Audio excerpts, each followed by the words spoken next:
शेतकऱ्याच्या हितासाठी, सोयाबीन शेतकऱ्याच्या हितासाठी भावांतर योजना जी तुम्ही जाहीर केली होती ती तुम्ही यंदा लागू करणार का, असा माझा दुसरा प्रश्न.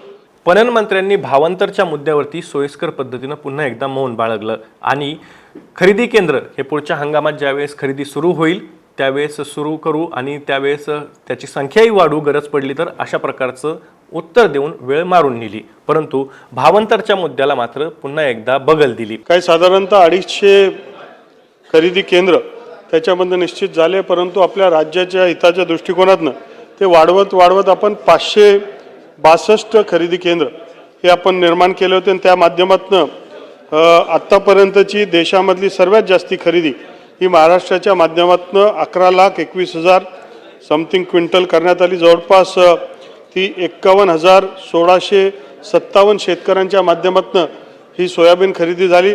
जवळपास 5,500 कोटी रुपयाची खरेदी झाली. खरं तर देशामध्ये सर्वात जास्ती सोयाबीनचं उत्पादन हे मध्य प्रदेशच्या माध्यमातून होतं, पण मध्य प्रदेशच्या जवळपास 1.25 ते 1.5 पट ही खरेदी महाराष्ट्राच्या माध्यमातून झाली आणि एक रेकॉर्ड त्याच्या माध्यमातून आपण झाला. जर आपल्याला यावर्षी खरेदीचा विषय आला आणि त्याच्यामधनं अधिक खरेदी केंद्र देण्याचा प्रसंग आला तर जितके लागले, जितके आवश्यक असतील तितके खरेदी केंद्र आपण उभे करणार.